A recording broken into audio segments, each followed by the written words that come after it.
Tonight, we're not talking about kings or conquests. We're diving into the bizarre and unsettling truth of the Sin Eater, a solitary, despised figure who literally consumed the sins of the dead. Imagine a ritual so desperate, so strange, that a living soul would be paid to absorb the spiritual filth of the deceased. This isn't a cozy tale.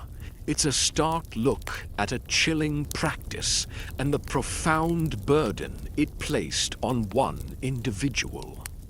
Before you get too comfortable, appreciate the sheer luxury of your present, your freedom from ostracization, your ability to find peace without a human intermediary. It's a world away from the Sin Eater's reality. If this unsettling journey resonates, please like this video and subscribe. It truly helps the channel grow. Also, tell me in the comments where you're tuning in from and what time it is for you. Now, dim the lights. Let's confront the harshness of the past and ease into this journey of human despair and the ultimate burden of guilt. Congratulations! You've just woken up. The year is 1680, the heart of the late Stuart period in England, or perhaps the rugged, isolated valleys of Wales. You are a villager, a farmer, a weaver, living a life dictated by the seasons, the church, and the local lord. Life is hard, often brutal, but it is familiar, predictable. You have your family, your community, your place in the world. The rhythm of life is tied to the land, plowing in spring, tending fields in summer, harvesting in autumn. The sounds are those of distant sheep, the creak of a cart, the murmur of neighbors. But then a shadow falls. Death. It comes as it always does, unbidden, taking a loved one, a parent, a child, a spouse, swiftly, perhaps from a sudden fever, an accident, or a lingering illness. And with death comes the most terrifying question for the medieval and early modern mind: the fate of the soul. In this deeply religious era, the salvation of the soul was paramount.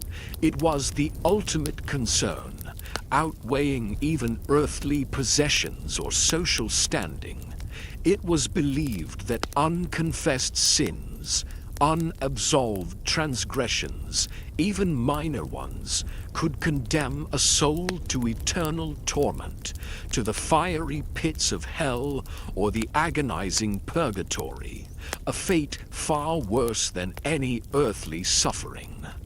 This was the genesis of a desperate, bizarre, and profoundly unsettling ritual: the Sin Eater. Imagine the scene. A small, isolated village, perhaps cut off by a sudden heavy snowstorm or swollen rivers that made travel impossible. A loved one has just passed, their body still warm, their face frozen in a final, unconfessed agony, their eyes perhaps wide with unspoken terror. The local priest is miles away, inaccessible, or perhaps he is ill himself, or simply unavailable, his spiritual authority absent when most needed. Panic sets in. The family, consumed by raw grief and existential terror, imagines the beloved soul trapped, screaming in torment, unable to find peace, forever damned. The air in the small, cramped cottage is thick with unspoken dread, with the scent of death and fear. The silence, broken only by quiet sobs, is deafening, amplifying their anxieties. The weight of potential damnation hangs heavy, a palpable presence suffocating them. This is where the desperate need for a solution, any solution, arises.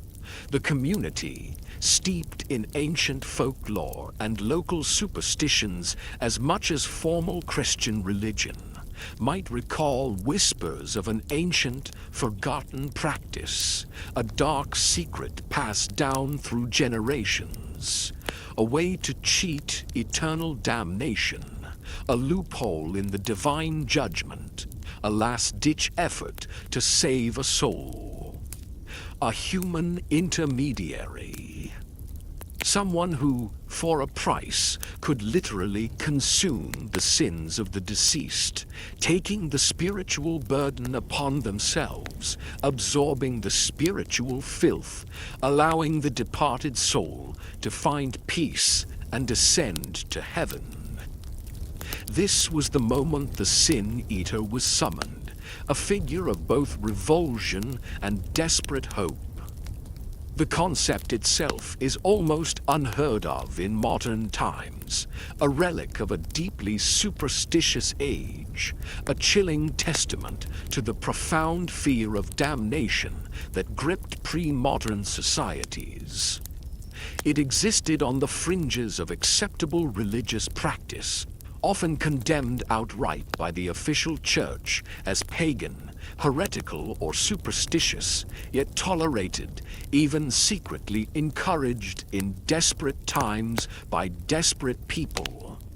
It was a practice born of a terrifying blend of genuine fervent faith, profound existential fear, and a desperate need for control over the uncontrollable, the fate of the immortal soul. The psychological burden on the grieving family was immense. They desperately wanted their loved one to find peace, to avoid eternal suffering, but the idea of their sins condemning them was unbearable, a torment worse than their grief. The Sin Eater offered a morbid yet seemingly effective solution, a final act of desperate love, or perhaps desperate fear, a chilling bargain for salvation. The Sin Eater himself was an outcast, a figure despised and shunned, yet paradoxically utterly necessary. He was often a pauper, a marginalized individual from the very fringes of society, an orphan, a vagrant, driven by extreme poverty and the gnawing ache of hunger to accept a role that no one else would dare, a life no one else would choose. He lived a life of profound isolation, feared and reviled by the very communities who desperately sought his services, a walking embodiment of their deepest fears. He was the spiritual garbage collector, absorbing the filth of others' souls, condemned to carry their guilt, a living sacrifice. This was the ritual's genesis, a desperate human response to the terrifying uncertainty of death and damnation, a chilling testament to the lengths people would go to secure eternal peace, even at the expense of a living soul, a dark mirror reflecting humanity's deepest anxieties about sin and salvation. You've understood the desperate genesis of the Sin Eater, born from the profound fear of damnation and the desperate need for a spiritual loophole. Now let's delve into the chilling details of the ritual itself, the unholy meal. Forget elaborate ceremonies, grand altars, or the comforting solemnity of a church service. This was a stark, intimate and deeply unsettling performance, enacted in the very presence of death, designed for a single, terrifying purpose: the symbolic yet terrifyingly real transfer of sin from the deceased to the living. The setting was typically the home of the deceased, often a small, cramped cottage, dimly lit by flickering candles that cast long, dancing shadows, or the dying embers of a hearth, casting a faint orange glow. The air would be thick with the smell of death, the faint, sweet, sickly odor of a cooling body, mingled with the pervasive scent of fear, grief, and unwashed wool, creating a suffocating atmosphere.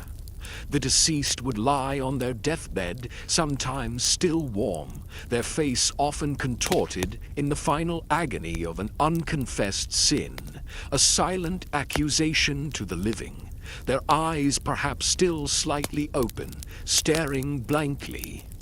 The family, weeping softly, their faces etched with a mixture of sorrow, dread, and desperate hope, would gather around, their bodies pressed together in the small space.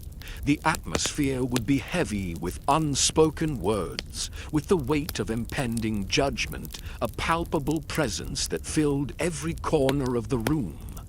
The sin-eater would arrive, a solitary, gaunt figure, often dressed in simple, drab clothing, coarse russet or grey wool, his face a mask of resignation, perhaps hunger, his eyes downcast. He would enter quietly, avoiding eye contact, his footsteps barely audible, a living embodiment of the community's collective shame and desperate need.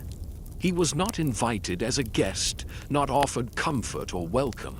He was summoned as a necessary, yet despised tool, a spiritual conduit. His very presence would cast a pall over the already somber room, a chilling reminder of the spiritual transaction about to take place, a dark cloud hanging over the deathbed. The family would recoil slightly, a subtle shift in their posture, a nervous glance betraying their fear and revulsion, even as they desperately needed his cursed service for the salvation of their loved one. The ritual itself was stark in its simplicity, yet profound in its symbolic horror, a chilling pantomime of spiritual absorption. A piece of bread, often a simple crust, sometimes a specially baked cake, would be placed directly on the chest of the deceased. This bread, it was believed, would act as a sponge, absorbing the sins of the departed, drawing them out of the cooling flesh, out of the tormented soul. Sometimes a small wooden bowl or cup of ale would be placed beside it, or directly on the corpse, completing the morbid offering. This was the unholy meal, the sacrament of transferred sin, a communion with damnation. The sin-eater would then approach the body. He would kneel, perhaps, or simply stoop over the deceased, his shadow falling over the corpse. With trembling hands, or perhaps with a practiced, detached efficiency born of countless such rituals, he would take the bread from the chest of the corpse. He would then consume it, slowly, deliberately, perhaps chewing the dry crust with a grimace, the taste of spiritual filth, he believed, filling his mouth. Then he would drink the ale, swallowing the bitter draught that represented the spiritual burden of the dead, the accumulated transgressions. There were no elaborate prayers from the sin-eater himself, no grand incantations, no words of absolution. His role was passive, a vessel for the transfer, a silent absorber of spiritual decay. The words, if any, would come from the grieving family, whispered prayers for their loved one's soul, or perhaps a silent, desperate plea for absolution for both the dead and the living. The psychological impact on the family witnessing this was immense, a mixture of repulsion and profound relief. They watched, transfixed, as this despised outcast literally consumed the spiritual burden of their loved one, an act both grotesque and redemptive. The act was repulsive, a violation of natural order, a transgression against piety, yet it offered a profound, if morbid, comfort. The belief that their loved one's soul was now free, absolved of its sins, soaring towards heaven, was a powerful balm to their grief and terror, a desperate hope fulfilled. But this comfort came at a terrible price. The knowledge that another living soul, a human being, was now carrying that spiritual filth, condemned to a life of perpetual guilt. The family would then pay the sin-eater his meager fee, a few coins perhaps, a small meal, always less than he deserved, and he would be quickly ushered out, often through a back door, never to be seen again until the next death in the village, a ghost in the daylight.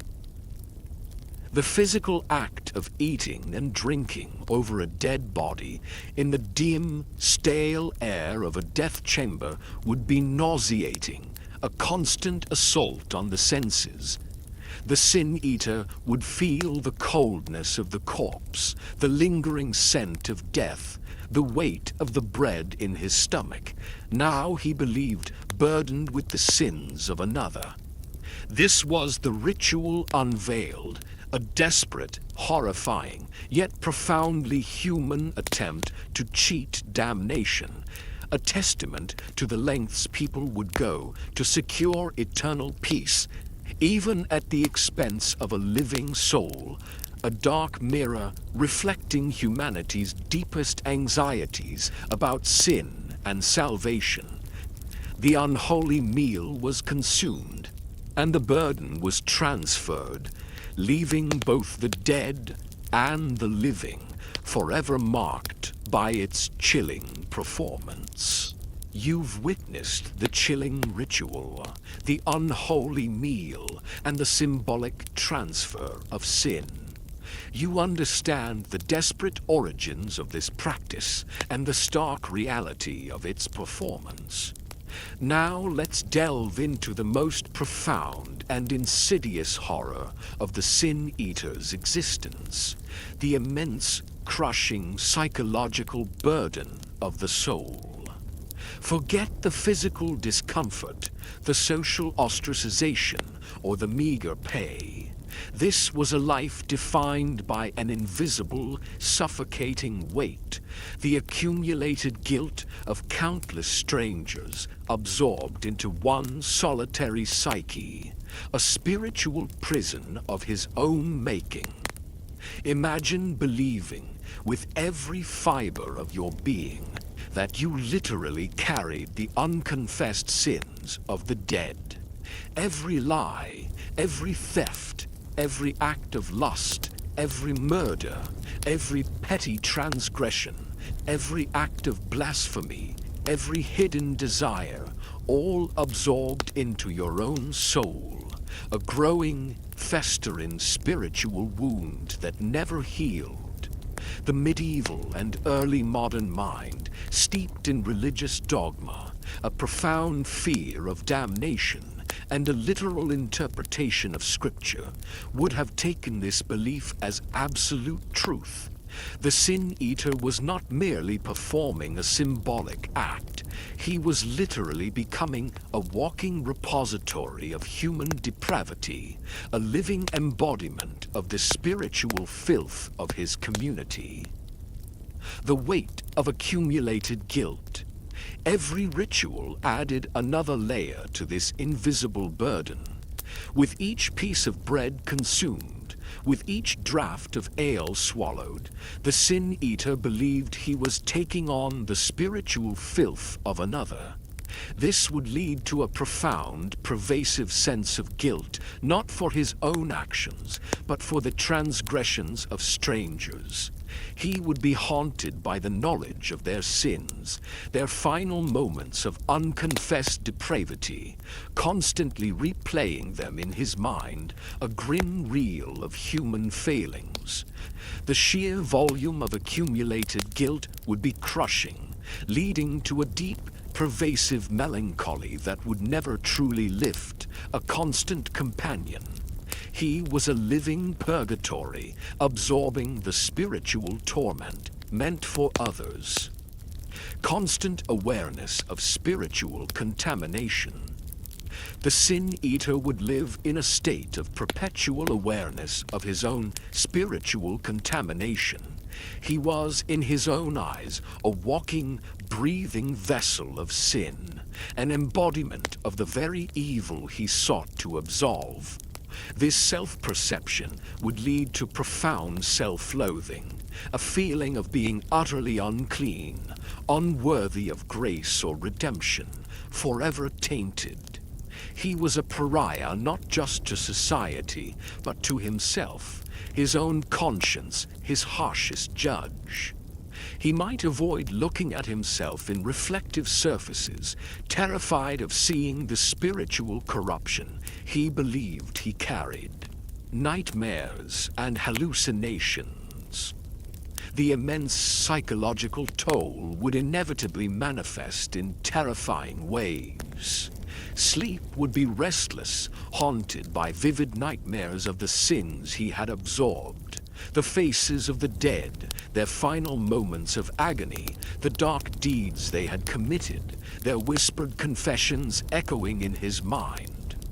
The constant mental burden, combined with physical deprivation and isolation, could easily lead to waking hallucinations, spectral figures of the damned, or the whispering voices of the sins he carried, driving him to the brink of madness, blurring the lines between reality and illusion. He might see the very demons he believed he was protecting others from. Profound isolation and paranoia. The social ostracization he faced, which we'll delve into more deeply, would be amplified by his own internal state. He would be isolated not just by the community's fear, but by his own belief in his spiritual contamination, creating an insurmountable barrier between himself and others. Trust would be impossible, as he saw everyone as a source of further sin, further burden. This would lead to profound paranoia, a constant suspicion that others were judging him, condemning him, even plotting against him, seeing him as a malevolent force, a walking curse. He would be wary of every shadow, every sound. Rationalization and desperation. Why would anyone accept such a role? The answer lies in desperation. The sin-eater was almost always a pauper, driven by extreme poverty, by the gnawing ache of hunger to accept a role that no one else would dare. He would rationalize his existence, perhaps believing he was performing a necessary, albeit cursed, service, a dark form of martyrdom.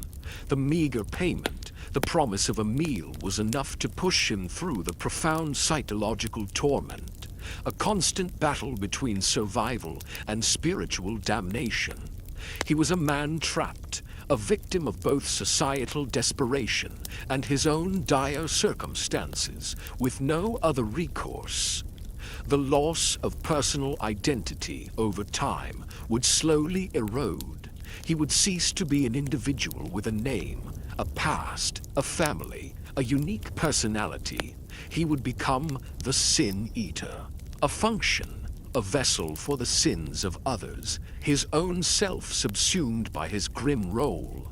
His own thoughts, his own desires, his own hopes would be drowned out by the overwhelming weight of the guilt he carried, leaving him a hollow shell, a man consumed by the sins of the world, a living martyr to the spiritual anxieties of his age, forever marked by the unholy meal, a chilling reminder of the price of salvation.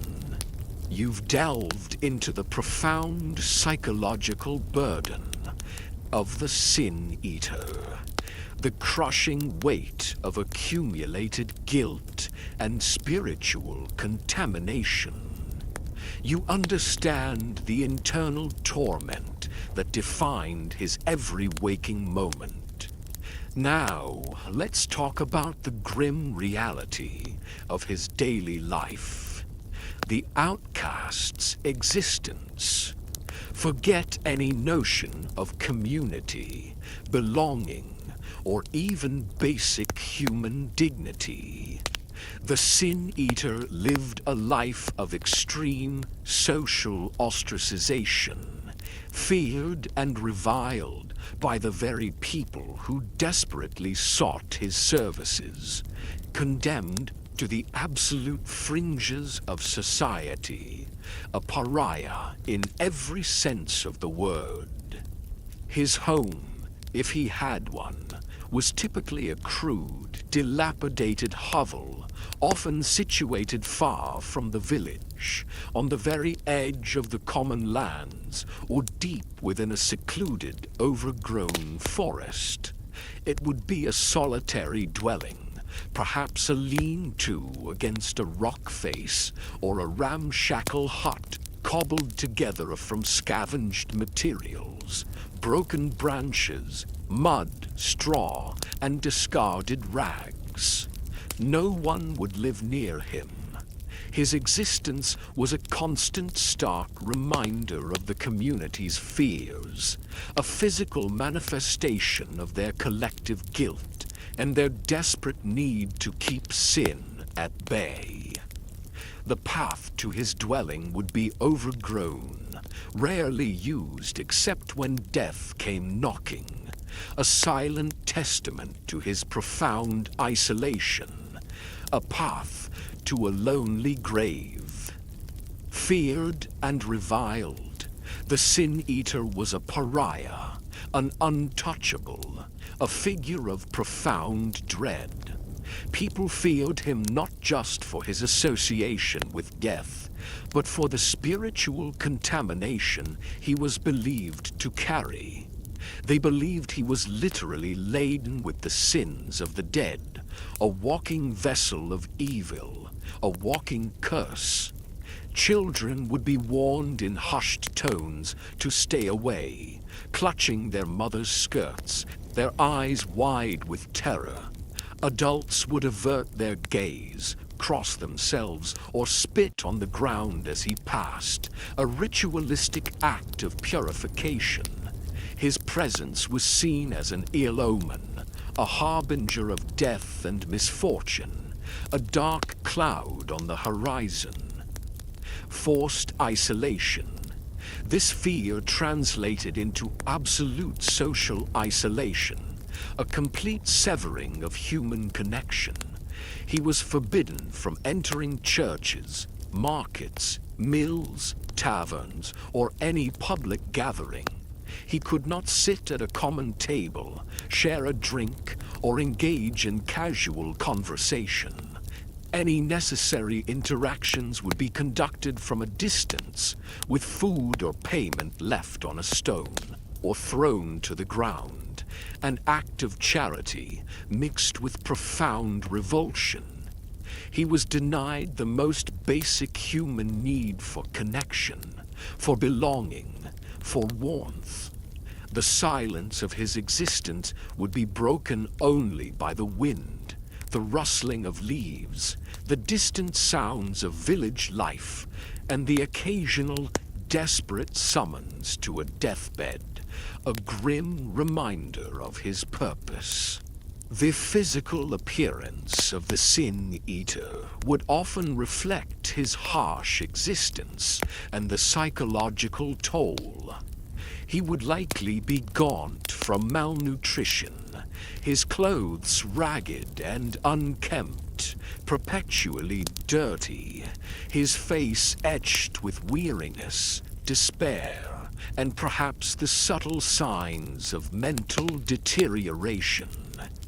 His eyes might hold a haunted, distant look, reflecting the horrors he had witnessed and the burdens he carried, a mirror of his internal suffering.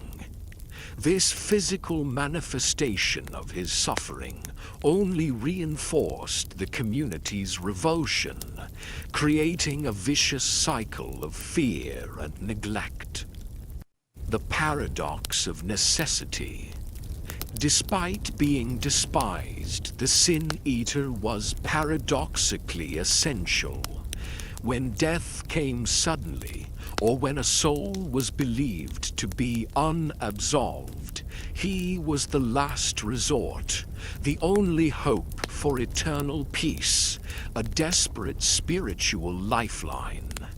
The community needed him, even as they reviled him. This created a profound tension. They relied on his cursed service, yet they could not bear to acknowledge his humanity. He was a necessary evil, a tool to be used and then discarded, a living embodiment of their spiritual anxieties. He was a mighty warning. Meager sustenance. His payment was always meager: a few coins, a piece of bread, a cup of ale. It was just enough to keep him alive, to ensure he could continue his grim service, but never enough to escape his poverty or his outcast status. He lived on the very edge of starvation, a constant reminder of the desperation that drove him, a life of perpetual want. Children of a sin-eater. If a sin-eater had children, a rare occurrence given his isolation and the stigma, their lives would be even more tragic. They would inherit the stigma, living as outcasts themselves, shunned by the community, denied education or social interaction. Their childhoods would be defined by poverty, isolation, and the terrifying knowledge of their father's cursed role. This perpetuation of the curse across generations adds another layer of profound sadness to the sin-eater's story, a legacy of inherited suffering.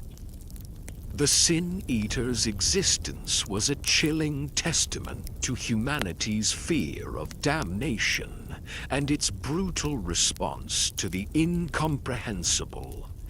He was a living sacrifice, carrying the spiritual filth of others, condemned to a life of profound loneliness, fear, and contempt.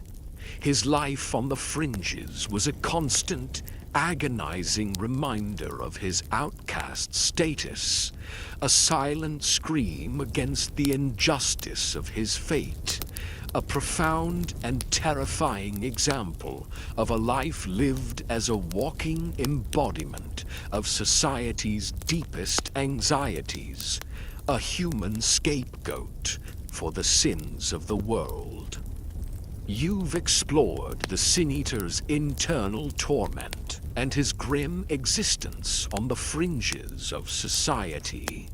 Now let's turn the lens onto the community that created and sustained him. Forget the simple notion of innocent villagers. The existence of the sin-eater reveals a chilling complicity, born from a complex interplay of fear, deep-seated superstition, and a desperate need to justify their own actions in the face of incomprehensible spiritual anxieties. The communities that employed sin-eaters were not inherently evil, but they were profoundly shaped by the pervasive fear of damnation. In an age before modern medicine or scientific understanding, death was a constant, unpredictable presence, and the fate of the soul after death was the ultimate unknown.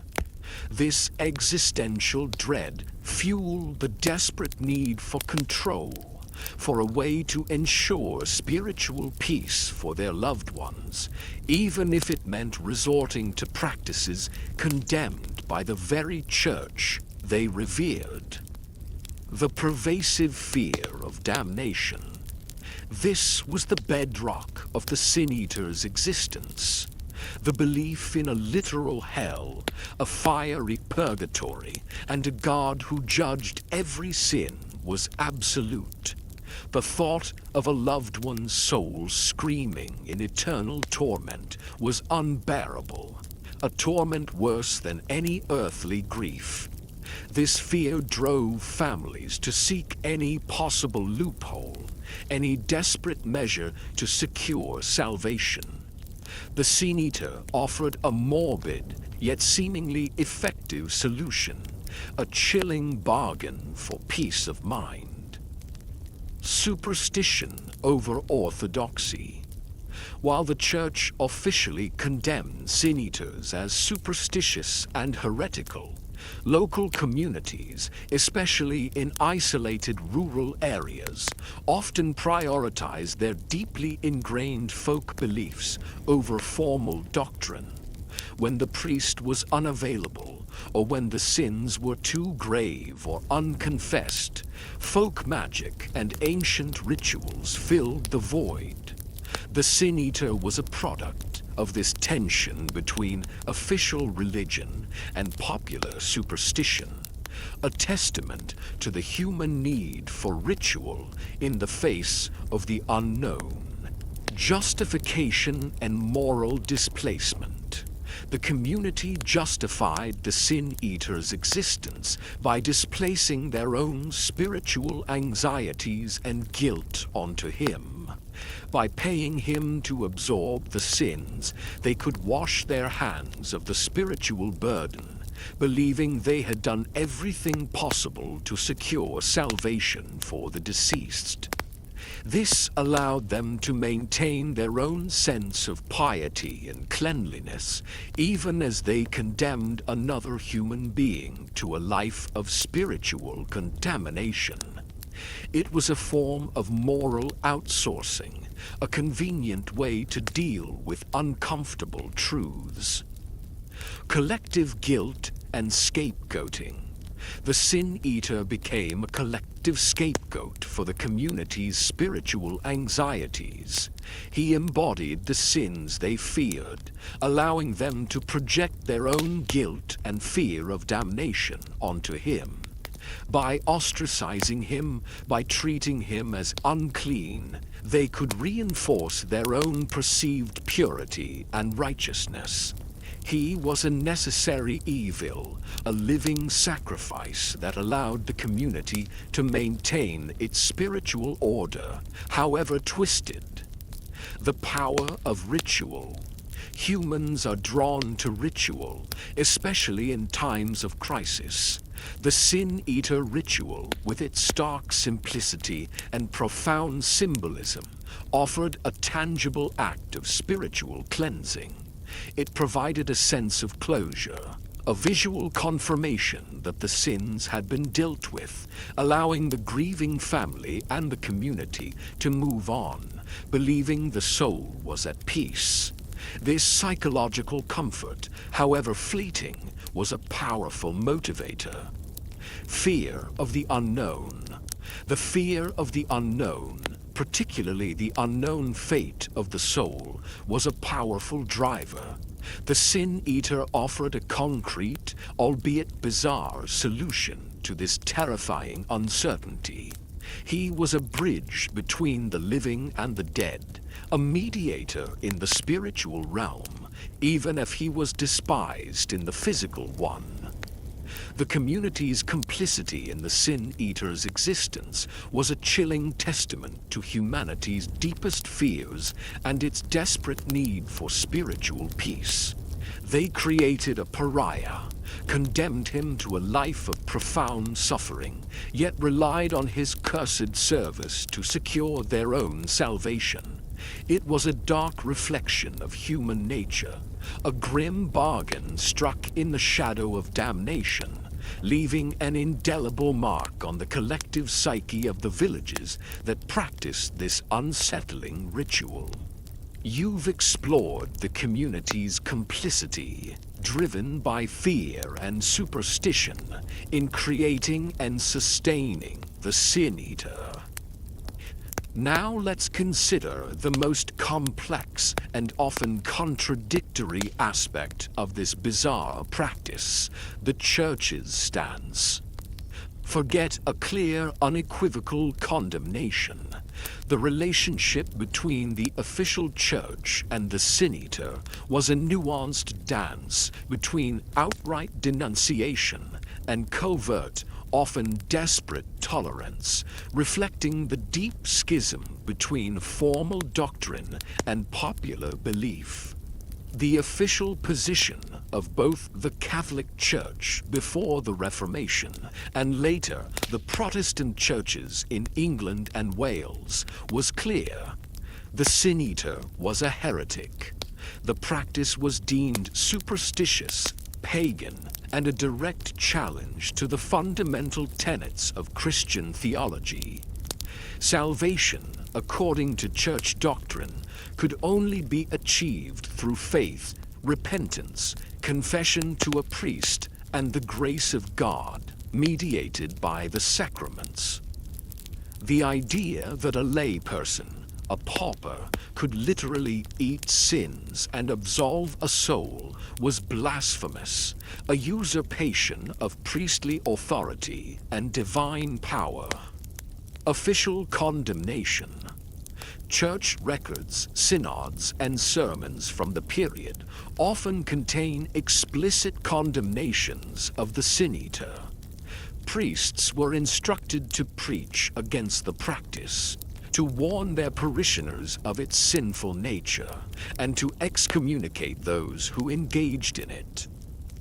The Sin Eater himself, if caught, could face severe ecclesiastical penalties, including public penance, flogging, or even imprisonment.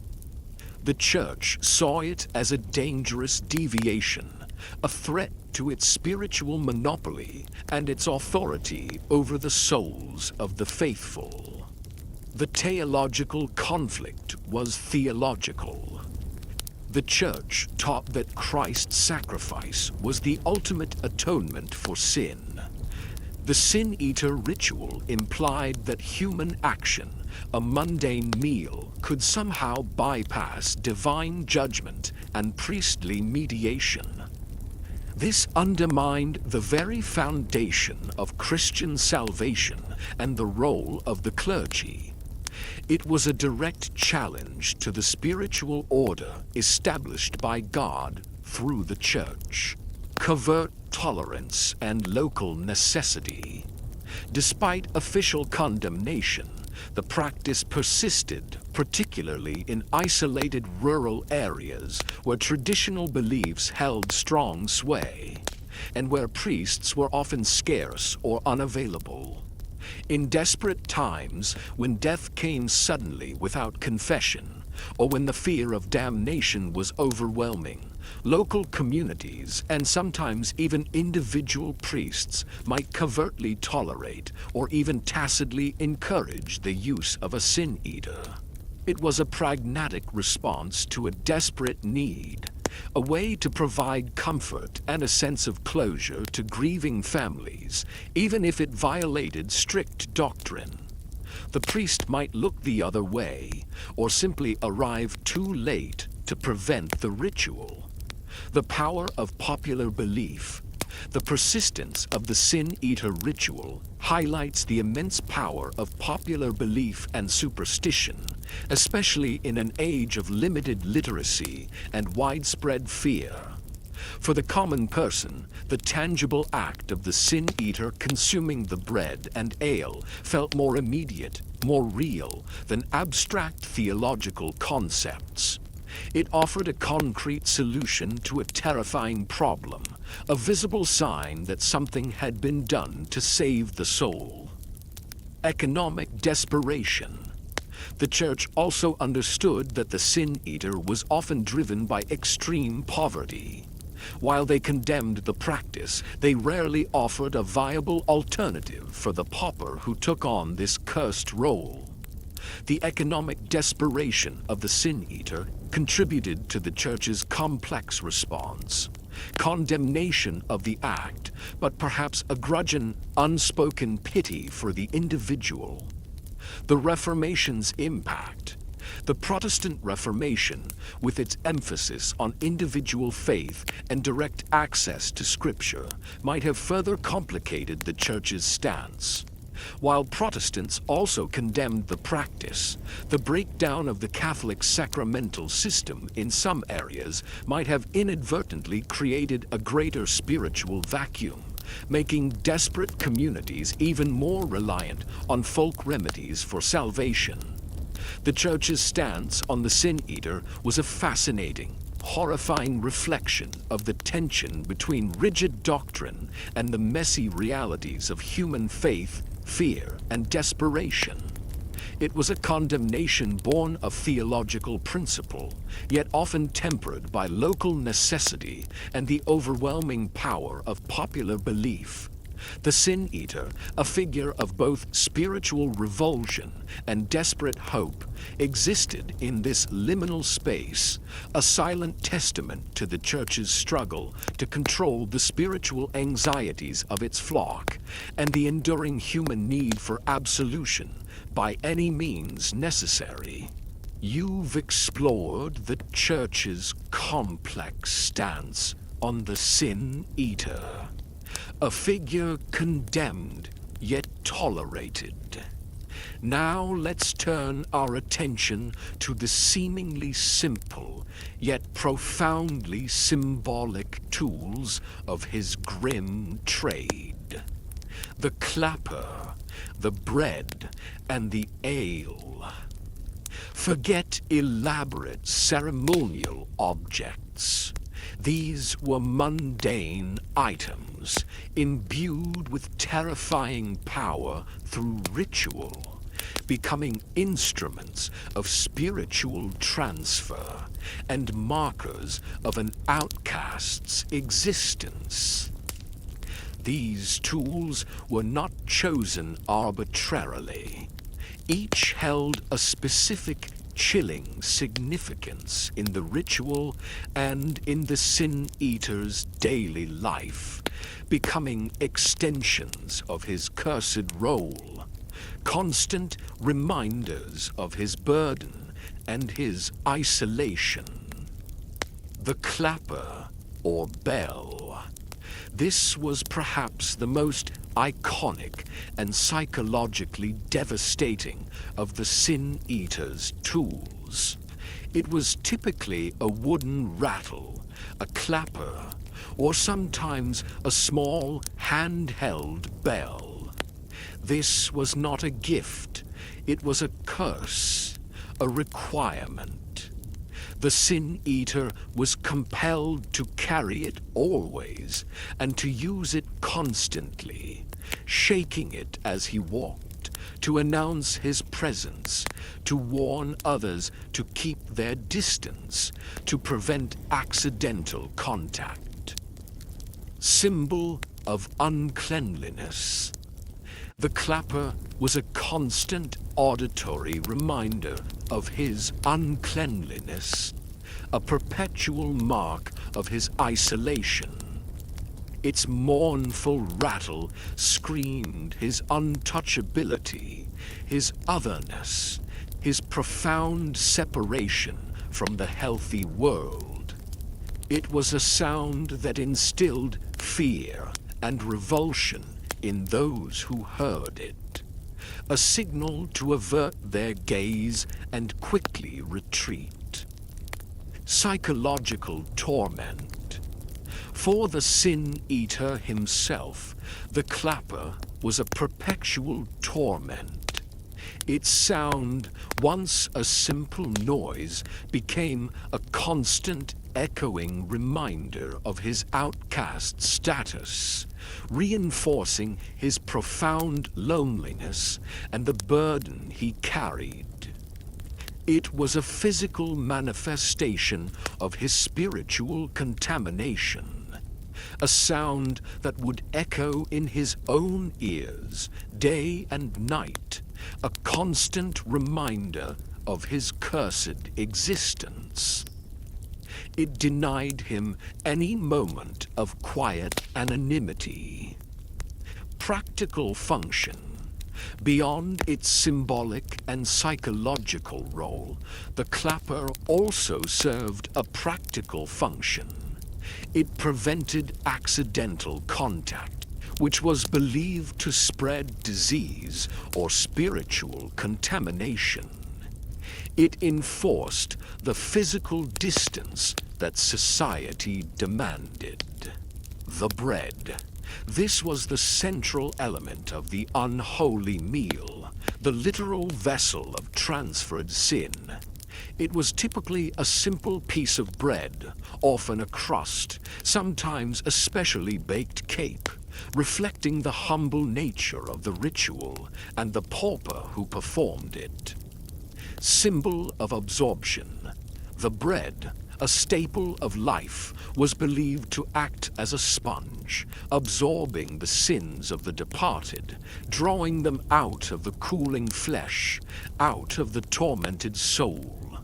It was a physical manifestation of the deceased's spiritual filth, made tangible. Communion with sin. For the sin-eater, consuming the bread was a chilling form of communion, not with God, but with sin itself. He believed he was literally ingesting the transgressions of another, taking them into his own body and soul. The taste of the bread, however mundane, would be forever associated with the spiritual burden it carried. Life and death paradox.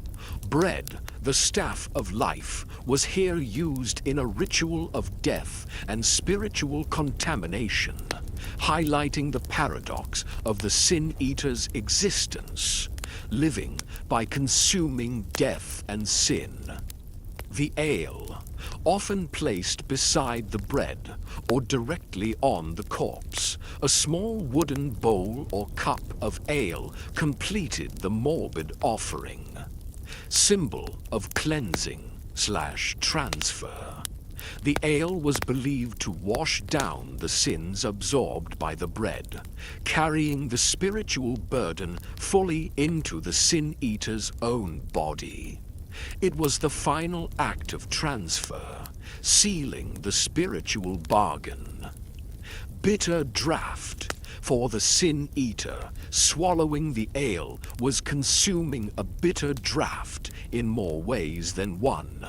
It represented the spiritual filth of the dead, the accumulated transgressions, a taste of damnation. It offered no comfort, only the chilling reality of his new burden. Practicality. Ale was a common beverage in medieval and early modern times, often safer to drink than water. Its mundane nature made the ritual even more unsettling, as an everyday item was transformed into a sacred yet cursed vessel. These simple tools, mundane in themselves, became profoundly powerful in the context of the sin-eater ritual.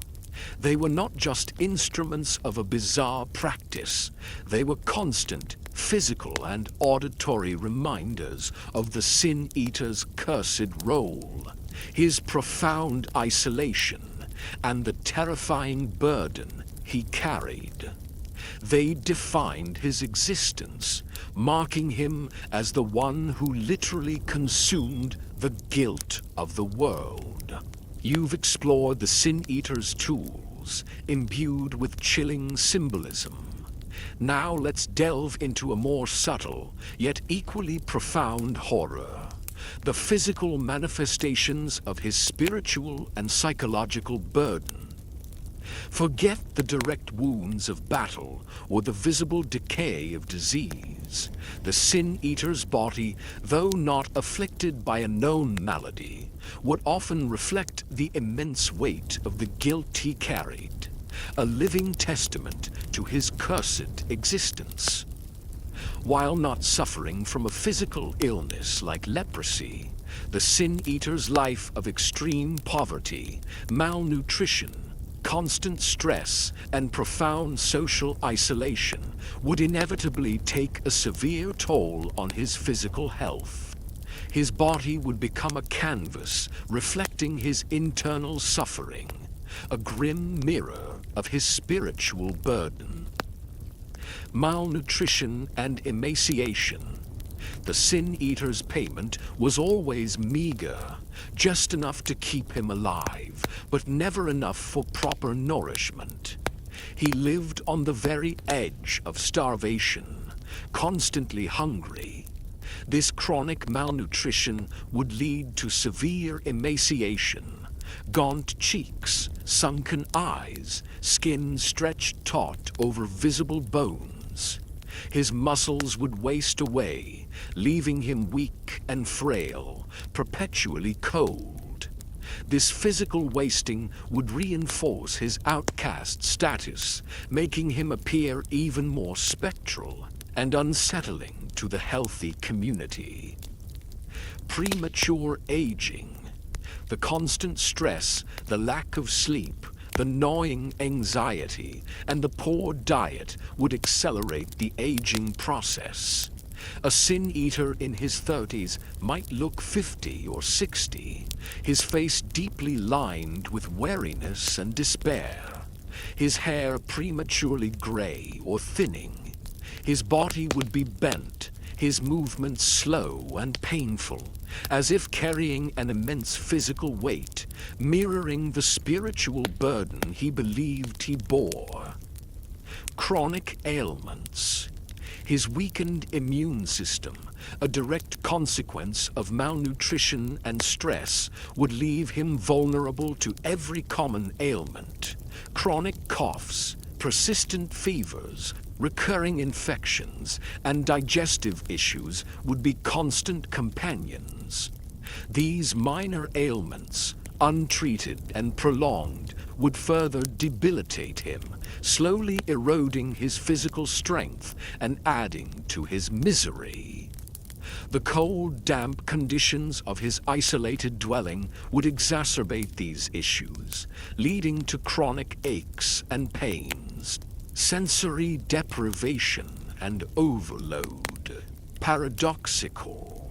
While living in isolation, the Sin Eater's senses would also be constantly assaulted.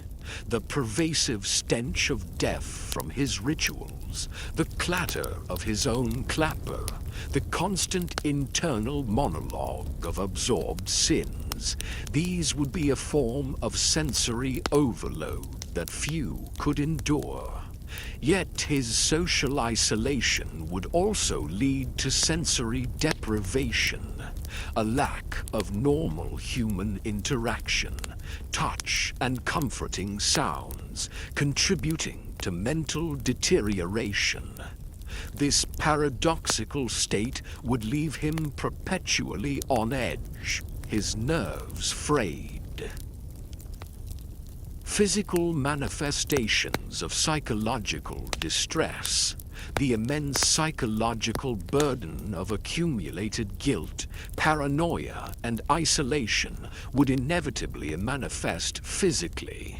He might develop nervous tics, tremors, or a haunted, distant look in his eyes.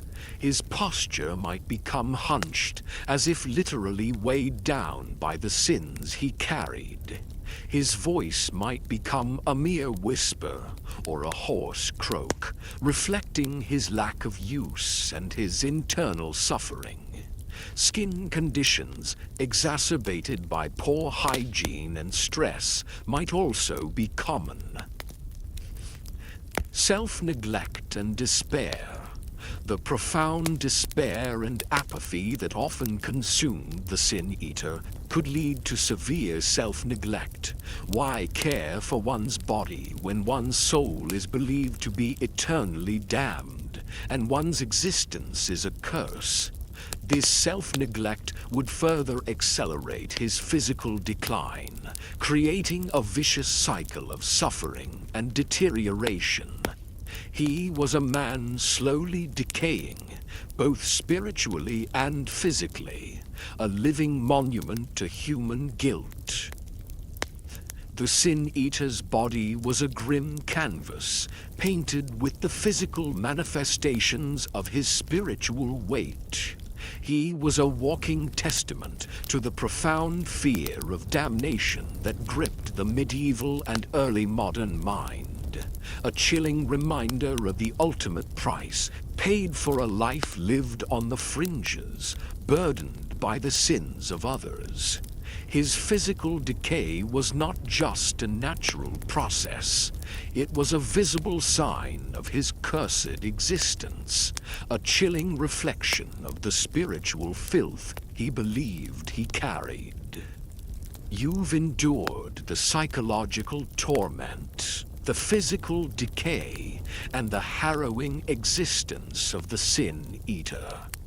Now let's confront the inevitable final chapter of his grim life, his death and burial. Forget a dignified funeral, a grieving family, or a resting place consecrated by the church.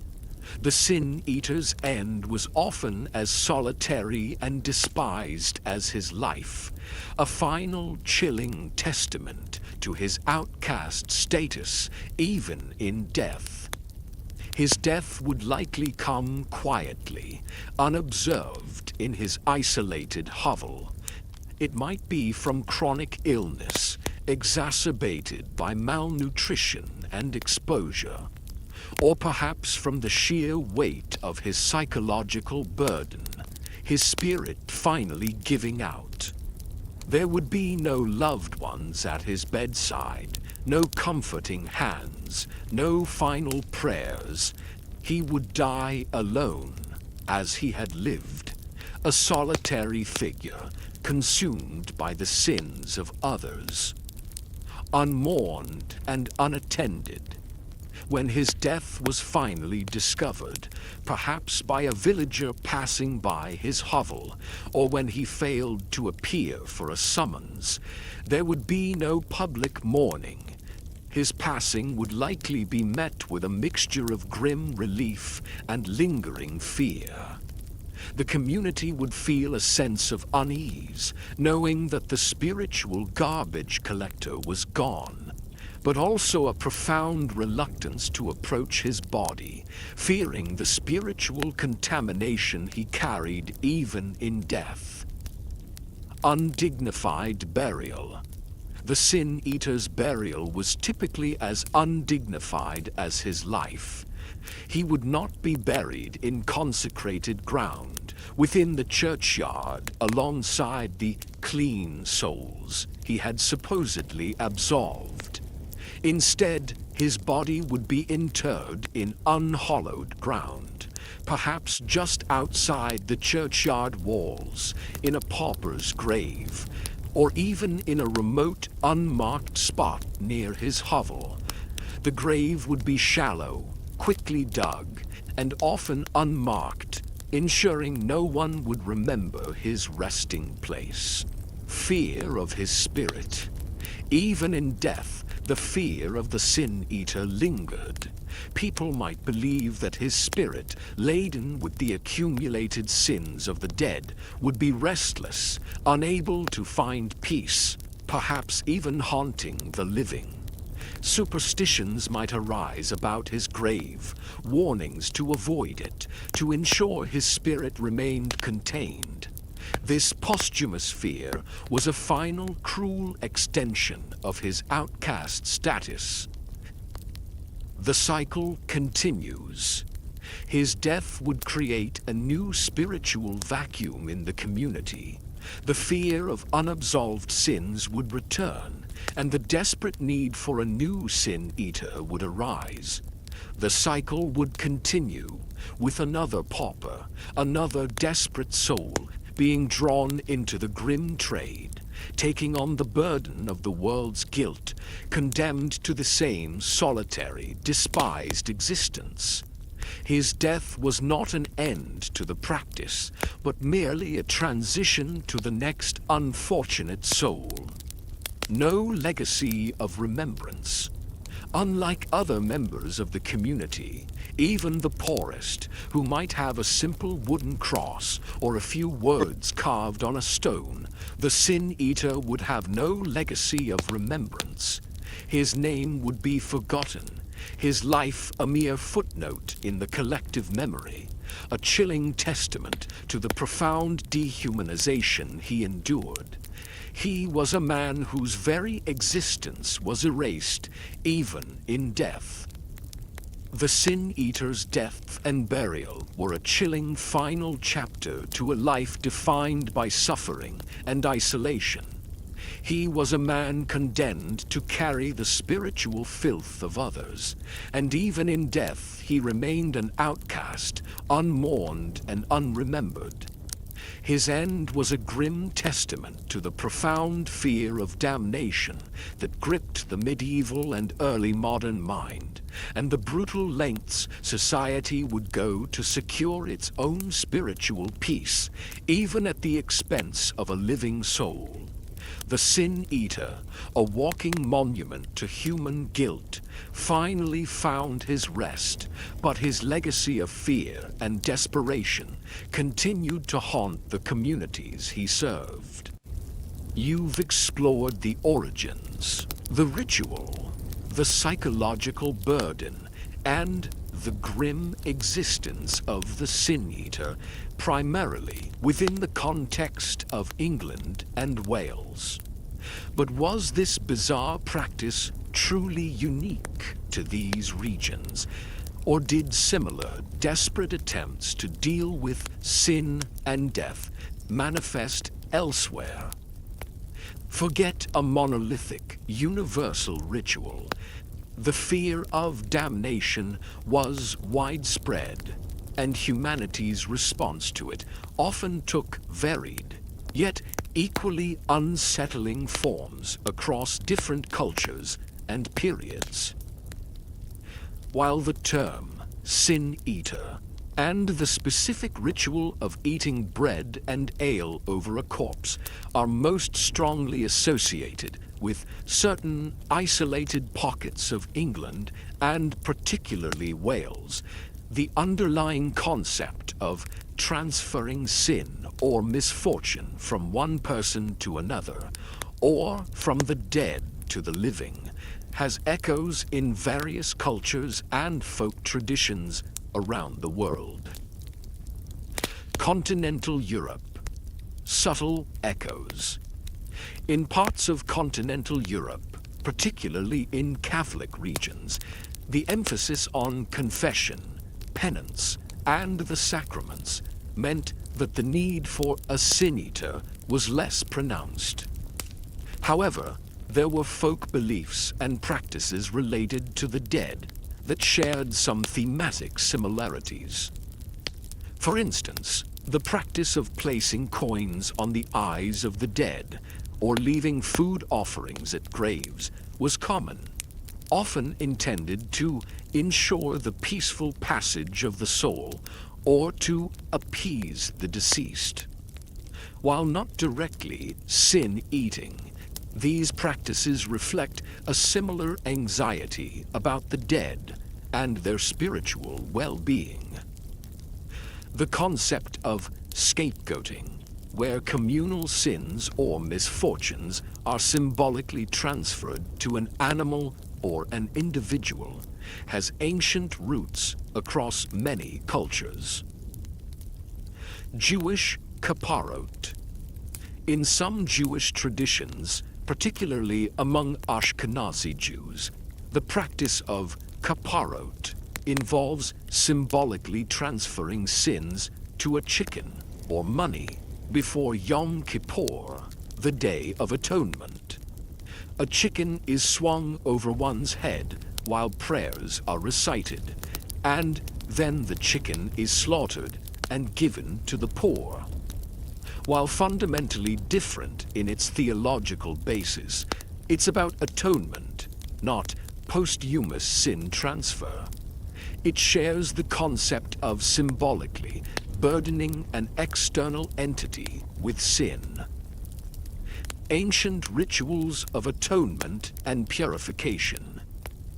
Many ancient cultures, including those in Mesopotamia, Egypt, and Greece, had rituals involving purification and atonement, where priests or designated individuals performed rites to cleanse individuals or communities of ritual impurity or sin.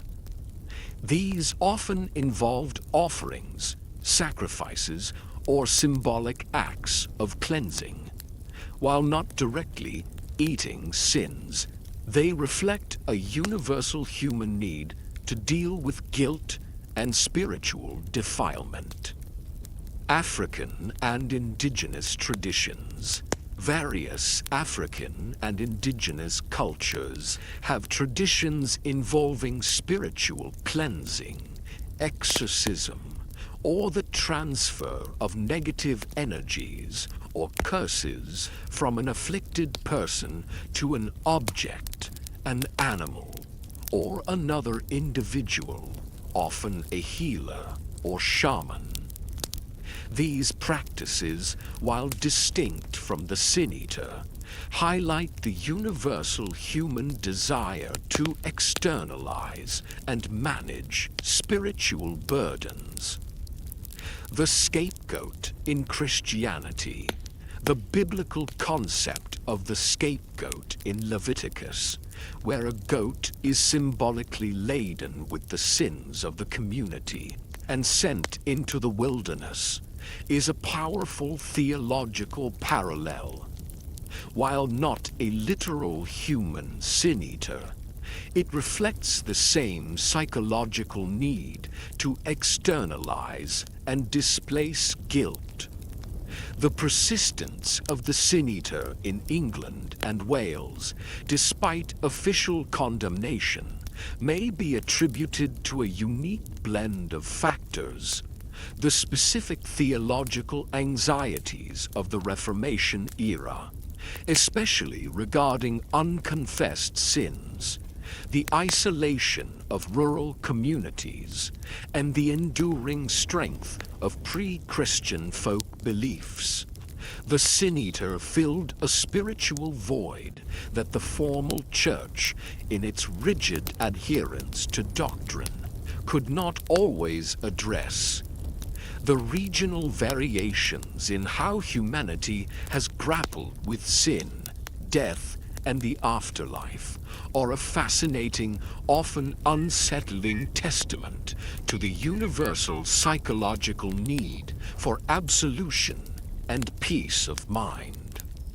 The sin-eater, in his grim uniqueness, stands as a chilling reminder of the lengths people would go to secure salvation, and the diverse, sometimes horrifying forms that spiritual desperation can take across cultures and throughout history. You've explored the sin-eater's historical reality, his grim existence, and the broader context of similar practices. Now let's consider his enduring legacy. The lingering echoes of his story in folklore, literature, and modern popular culture. Forget a simple historical footnote. The sin-eater, despite his marginalization, has found a strange form of immortality, a testament to the power of his unsettling tale.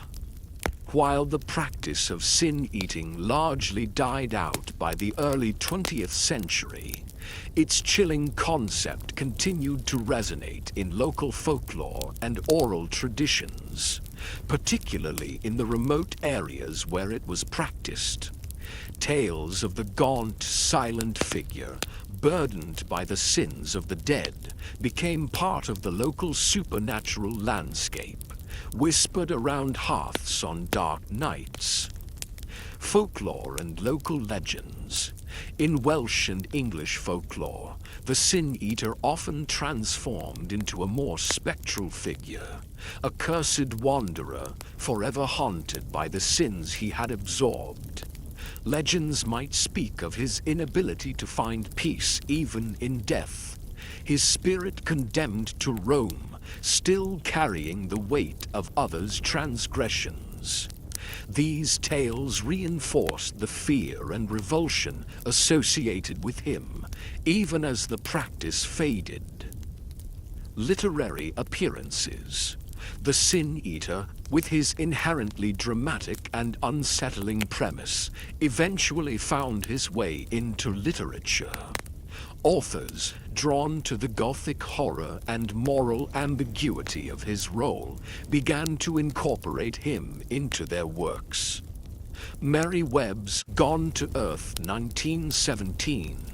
This novel prominently features a Sin Eater, portraying him as a tragic, isolated figure, bound by his grim duty.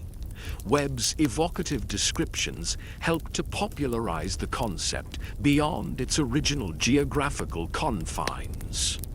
Other Gothic and horror fiction. The Sin Eater's role as a spiritual scapegoat, a living embodiment of guilt, has made him a compelling character in various Gothic and horror stories, tapping into universal fears of sin, damnation, and the monstrous. Modern popular culture. In recent decades, the Sin Eater has experienced a resurgence in popular culture, appearing in television shows, films, and video games. The Order, Netflix series.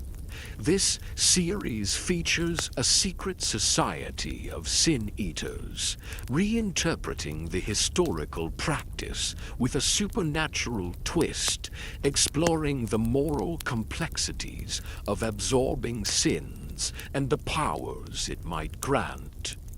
The Last Sin Eater film. A more direct adaptation, exploring the historical practice in a specific religious and cultural context. Video games. The concept has been used in various video games, often as a character class or a lore element, tapping into its dark fantasy appeal. Comics and graphic novels. The visual nature of the Sin Eater, with his gaunt appearance and symbolic tools, makes him a compelling figure for visual storytelling. The modern interpretations often take liberties with the historical reality, imbuing the Sin Eater with supernatural powers or transforming him into a more active agent of spiritual cleansing. However, at their core, these interpretations still grapple with the fundamental questions raised by the historical practice, the nature of sin, the possibility of absolution, the burden of guilt, and the human need for spiritual peace. The enduring fascination with the Sin Eater highlights humanity's timeless anxieties about death, damnation, and the weight of our transgressions. He remains a chilling reminder that the past, in its bizarre and unsettling forms, continues to echo in our present, a testament to the enduring power of a tale so strange, so desperate, that it transcends time and becomes a part of our collective nightmares. The Sin Eater, a figure once despised and forgotten, has found a strange form of immortality in the very fears he was created to absorb. You've journeyed through the bizarre history of the Sin Eater, from his desperate genesis to his grim end, and his lingering echoes in modern culture. Now let's conclude by confronting the ultimate paradox that lies at the heart of this unsettling practice: humanity's desperate, universal need for absolution, and the lengths people will go to achieve it, even when those lengths are profoundly disturbing. The Sin Eater, in his essence, was a manifestation of a fundamental human anxiety, the fear of unconfessed sin, of spiritual impurity, and of eternal damnation. This fear is not unique to medieval England or Wales. It is a universal human experience, manifesting in various forms across cultures and religions. We all carry burdens of guilt, regrets, and perceived transgressions, and we all seek a way to alleviate that weight, to find peace. The universal need for absolution, from ancient rituals of sacrifice and purification to modern therapeutic practices, humans have always sought ways to deal with guilt. The Sin Eater filled a specific, desperate void when traditional religious avenues were unavailable or deemed insufficient. He offered a tangible, albeit bizarre, mechanism for spiritual cleansing, a way to literally pass on the burden of sin. This speaks to the profound psychological need for closure, for a sense that one's loved ones, and indeed oneself, are free from spiritual torment. The price of peace. The Sin Eater ritual highlights the uncomfortable truth that peace of mind often comes at a price. In this case, the price was the profound suffering and dehumanization of an outcast. The community found solace, but only by displacing their spiritual filth onto another living soul. This raises uncomfortable questions about collective morality and the lengths to which society will go to maintain its own comfort and spiritual purity. The enduring power of ritual. The Sin Eater ritual, despite its strangeness, was a powerful ritual. Rituals, even bizarre ones, provide structure, meaning, and a sense of control in the face of chaos and the unknown. For the grieving family, the act of the Sin Eater consuming the bread and ale was a concrete performative act that offered psychological closure, a visual confirmation that the sins had been dealt with. This highlights the enduring human need for ritual in times of crisis. The shadow of superstition. The Sin Eater stands as a stark reminder of the power of superstition, especially when intertwined with genuine faith and profound fear. When formal religious doctrine cannot fully address existential anxieties, folk beliefs and ancient practices often fill the void, creating a complex, sometimes contradictory spiritual landscape. The Sin Eater existed in this shadow land, a product of human desperation, a mirror to our own anxieties. The story of the Sin Eater, though from a distant past, holds a chilling mirror to our own anxieties. In a secular age, we may not fear literal damnation, but we still grapple with guilt, regret, and the desire for forgiveness. We seek absolution through therapy, confession, acts of charity or personal atonement. The Sin Eater reminds us that the fundamental human need to deal with our transgressions, to cleanse our souls, is timeless. The Sin Eater, a solitary figure burdened by the sins of the world, remains a profound and unsettling symbol. He is a testament to humanity's desperate need for absolution and the uncomfortable truths about the prices we are willing to pay and the sacrifices we are willing to demand of others to achieve it. His story is a chilling echo from the past, a silent scream of guilt and desperation that continues to resonate, reminding us that the human soul, in its quest for peace, can sometimes create its own most terrifying burdens. So tonight, as you drift off to sleep, perhaps you'll ponder the weight of your own conscience and the unseen burdens that others may carry. A haunting reminder that some sins, once consumed, may never truly rest.